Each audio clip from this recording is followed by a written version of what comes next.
Hey,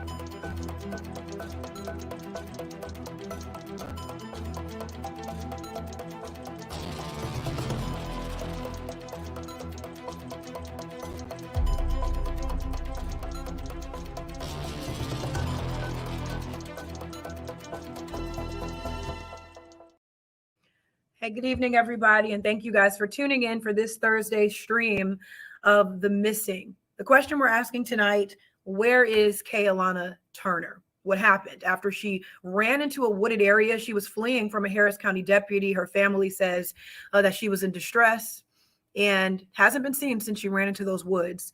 This search is now going into or heading into its fifth month.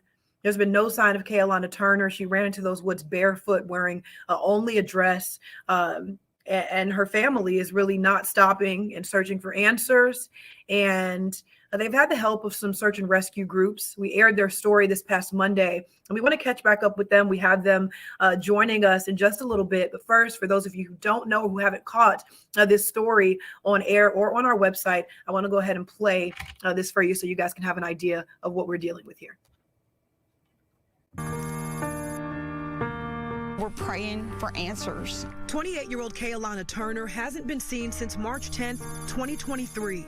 Her mother, Rosa Calhoun, says Kay-Alana was suffering from PTSD and having a bad reaction to prescription medication. She fell asleep in a stranger's driveway. That driveway was located on Country Hill in the Holly Creek Trails area of Tomball. Her family says when she woke up, a deputy was banging on her window, and eventually he shattered the glass. That's when they say Kay-Alana sped off through a backyard, crashed into a wooded area, and then took off running. Her family's been searching for her ever since. That there is a Kay-Alana-sized hole in my heart. If we find that dress, we'll find her somewhere. And this family is finally getting the help they've been waiting for. Search and Rescue of San Antonio, Texas, traveled to Tomball and spent an entire weekend searching that area where she went missing. Where she came up missing from is very dense. So it's kind of hard for us to walk through some of it. Nina Glass, director for SNR San Antonio, was on the ground along with the volunteers. They also brought out underwater drones to search deep bodies of water that are in the area. We have 2 underwater drones. One has an arm on it and one doesn't. The one with the arm is able to pick up things out of the water. They can go up to 300 feet, and then they have a phone, and you watch the phone and you can see everything underwater. And while nothing turned up, they were able to eliminate surrounding areas and properties to help narrow down the search. The Calhouns had initially received help from EcuSearch, but once the sheriff's office issued a warrant for Kay-Alana's arrest, EcuSearch had to take a step back. But Fox 26 can now confirm that even though Kay-Alana still has an active warrant, EcuSearch has joined back in. And on June 28th, they cleared 50 acres behind the home where her car was found. There are people that love Kay-Alana that have never even met her, and they're out searching for her daily. Rosa says her family still hasn't received any help or answers from the Harris County Sheriff's Department. The body cam footage they've requested has yet to be released. And to add insult to injury, the storage lot holding Kay-Alana's car auctioned it off without her family's knowledge. They say when they tried to collect the car themselves, they were told they couldn't because it was in Kay-Alana's name. And even through her despair, Rosa Calhoun is staying strong and says she won't stop until Kay-Alana comes home. To live the life that I have made. And I will search for Kay-Alana until she is found, or I will search for Kay-Alana until the day I die. This story really captivating so many. One of the fresher stories that we've had on our series, The Missing, so often cold cases or, people who haven't been seen in years, decades even, but this one so fresh. I'm joined now, I'd like to bring them in by Kay-Alana's parents, Robbie and Rosa Calhoun, as well as her best friend, Brittany. Thank you guys so much for taking the time out to do this. Going to take you guys off of mute really quickly.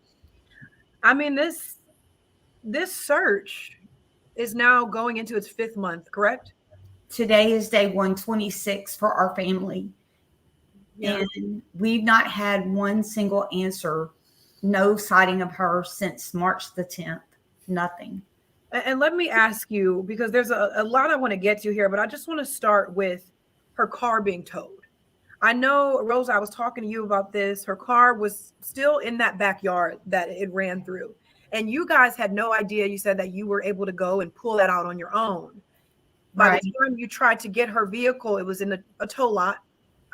You guys tried to claim it. They told you no, it has to be her who claims it since it's in her name. And then you find out that they've auctioned off her car. Right. That was devastating. Me and Brittany had spent all day looking, trying to find out exactly where her car was. We didn't know for sure. I couldn't find the number from where I had first called them about her car, but the man told us when I had called about it, he said that unless our name was on the title or our name was on the insurance, that we could not get the car. And I asked, could we pay on the car? What could we do? And he's like, no. He said, you need to have power of attorney to get the car. So we were still under the impression that Harris County still had something to do with her car because of the warrants and everything. When she first went missing, Harris County told us that they had impounded her car. And so later they came back and gave us the name of this lot. But we still thought Harris County was involved, and we should have asked more questions. This is on us, I guess. There was some confusion there. Let me ask you, when you found out that they had auctioned off her car, how did that make you feel? I mean, to some people, they might say, oh, it was a total car. It was a crash car. You know, no big deal. But I'm sure it meant more to you all. Robbie, I see you kind of nodding your head there. How did you guys feel? Well, number one, as a dad, I felt that I had been highly ineffective in tending to that business, and that I had let her down on some level. And adding to that, the car has a value also because she worked on that car herself. She changed the head gasket. She changed the water pump. There were things she did on that little car that I wouldn't have tackled on my own. But rather than paying somebody else to work on her car, she decided she would learn how to do it herself. Brittany's husband, Viet, he lent a hand to some degree working on her got I did some that I could do. So that car was part of her on that level. Yeah. She actually got her hands dirty to keep that little car going. And so to see it taken away definitely is insult to injury. And then seeing, how there was this confusion, or you guys really didn't understand as far as how the Harris County Sheriff's Office was involved. That brings me to my next question. What has the communication been like since our first story aired? We did reach out to the Harris County Sheriff's Department. We asked what they did after Kay-Alana went missing. We've requested the body cam footage. We're still waiting on it. But you guys aren't very happy with the communication. Am I correct? Where do you guys stand now since these stories have been airing? So we've been reaching out to all different, if we get a tip that comes in, we call Harris County, we contact her missing persons detective. We just had a call night before last where I sent it over to her missing persons detective. And because we thought it was in Tomball, I called EquiSearch and they said they thought it was Tomball. So I called the Tomball police and they ended up sending me over to Harris County, and I called it into them, and they were supposed to call me back to let me know if that sighting was anything. They never called me back. I haven't heard from Kay's missing person detective. I never heard from a police officer. So finally it had got to be like 11:30 that night, and I called back to Harris County, and she's like, oh, it wasn't her. We couldn't find anything. And I said, well, they were supposed to call me. And she said, well, maybe it went to your spam. And I said, no, ma'am, I don't have that on my phone. I answer every single call. And she said, well, I didn't say it went to your spam. And so I just feel like that every other law enforcement agency that we've dealt with, when we've made a call into them and they went to look, they have called us back. And I feel like we're just a hindrance to Harris County, that they really don't care one way or the other. It's frustrating. I mean, well, it's classified and we've been told this, it's classified as far as they're concerned as a cold case at this point. A cold case. Yeah. Right. Brittany, how do you feel listening to that? Well, I don't believe it's cold at all, obviously. I was going to speak on something that I think one of the issues we've ran across is kind of maybe more of a lack of communication within Harris County. Because when we were looking for her car, I called the toll line multiple times and they said, we have no record of it ever even being towed. And I said, well, it was. And she said, well, if it was towed, I'd have record. And I'm like, it was. So that was another issue. And we've kind of had a few things like that happen where we're just not getting clear answers, or things didn't happen the way, you know, the procedures we thought they were. So that has made it harder to look for her. That kind of further makes it turn more into a cold case, you know, on their end, when it's hard for us to gather more information from them. Yeah. But, and you know, so when Kay-Alana initially went missing, I know EquuSearch came out, they searched one day, then they had to stop because EquuSearch has a policy, a motto where they won't search for anyone with active warrants. EquuSearch is now joined back in, even though Kay-Alana has an active warrant. What is the reason? Have you talked to anyone from EquuSearch? Why did they decide to say, you know what, we're going to join back in this? I really don't have a whole lot of insight to that. We were just frankly thrilled to get the call when they called and said that they were going to rejoin the search.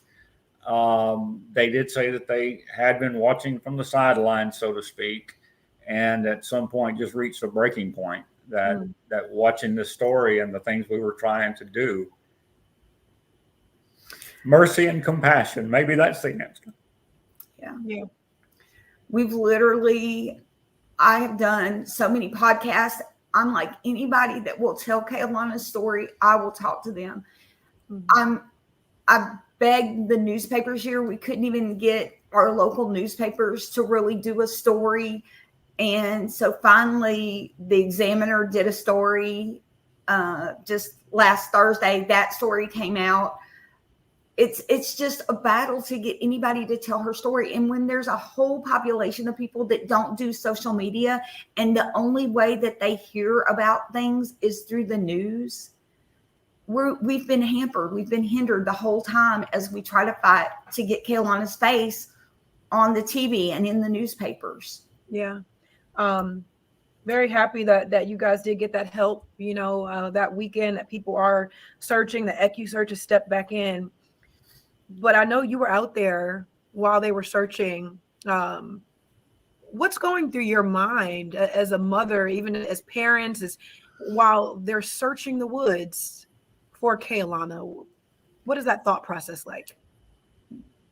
You just need an answer, and you're so scared that they're going to find her, and then you're scared they're not going to find her, and you're just in some kind of limbo. And I need answers. And if she's no longer here, I need to know that. And if she's still out there, then we need to clear an area so we can say she's not there.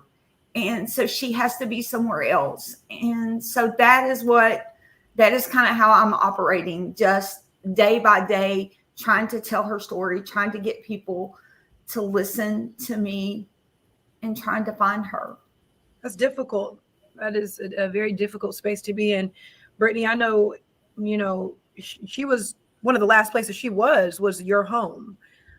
Did you think that night would lead to 4 months of searching and going back and forth with the sheriff's department and search groups? I mean, did you think it would lead to this? Absolutely not. If I knew what I knew now and understood, you know, what she was going through, I would have taken her keys. I mean, I would not have let her leave. Rose and Robbie would have known about it first too, you know. They were the first people I called when this was happening, whenever we decided, okay, she's a missing person. So no, I never imagined that she was suffering through this and that it could result in this at all. And I say that too because Kay is such a resilient person. I mean, she's very independent. And so, you know, I think she gets through anything is kind of how I view her. So I would have never expected this. What has happened since? Have there been any developments since our story aired Monday? I know it's fairly new, but have you heard anything? There's been nothing other than we did have that one call that we sent Harris County out on. We're talking daily with Texas EquiSearch. I've been doing podcasts. I've done either a podcast or talked to somebody almost every single day about Kay-Alana. I just feel like the most important thing is for us to tell her story and just pray that somebody hears it, that needs to hear it, that might have an answer for us. Yeah. Go Go ahead, Rob. No, it's okay. Go ahead. I just wanted to say that since your story aired, it's fuel. It's fuel for our effort. It gives us something to share, something to put out there to alert people that this is, go watch Gabby's new story on Kay.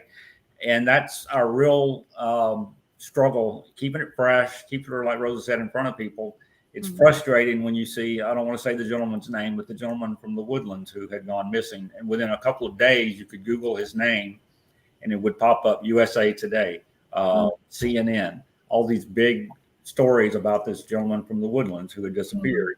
And Kay still, and it causes us to question what makes one rise above the others to that level that he gets national attention. And here's Kay missing 126 days. And thank God you're covering this and you continue to. We thank you so much. But how do we get that attention on a wider scale? Because believing that she is alive somewhere, probably farther away than we realize. And wherever she is may not be getting local attention. It needs national attention. Yeah.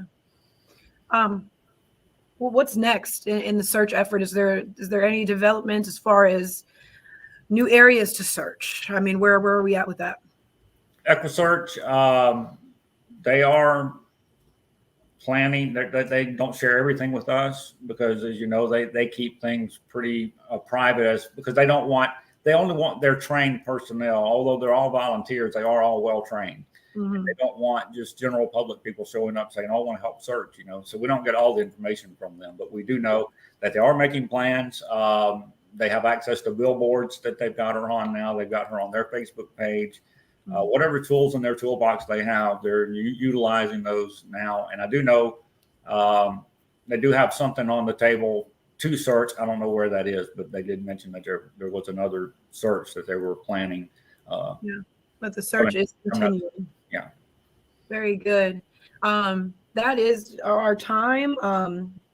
Thank you guys so much for taking the time out to do this. The Calhouns, Brittany, who is always here and ready to speak on behalf of her friend. I think that speaks volumes to the kind of relationship you have.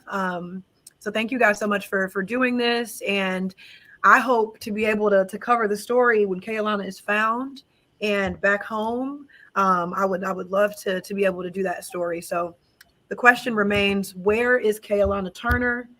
Somebody out there has information. Somebody knows something. And if you do, you should pick up the phone. You should call the Texas Center for the Missing, the police, Crime Stoppers. There's so many different options, even options where you can remain anonymous by doing so. And just let me, there is a reward. How much is the reward at now to the Calhouns? So because we're going through Crime Stoppers, it's $5,000. And so a $5,000 reward for any tips that lead to Kay-Alana being found. If you would like to watch the previous story, the initial story we did on Kay-Alana, just really explaining the circumstances, you can head over to fox26houston.com, go to the section The Missing, and just type in Kay-Alana Turner. You'll find that story there. You'll also find the latest story that we did on her. Anyone with information, pick up the phone, do the right thing. And also, if you're watching this, go to our website, take a look at Kay-Alana's stories, scroll through the dozens of missing people in this area, in the greater Houston area. I always say, if you can scroll through Instagram, Facebook, TikTok, you can take the time to scroll through the missing people out here in our community and make sure that you don't recognize any faces or see, because your tip might really be what these families need to get the closure or the answers that they're looking for. So thank you guys so much for tuning into this. Again, to the Calhouns, to Brittany, thank you guys. And we will have an update on all of these missing cases, you can obviously head over to Gabby Hart News, and I'll keep you updated on when the next segment of The Missing will be airing. So thank you guys so much. And until next time, I will see you later.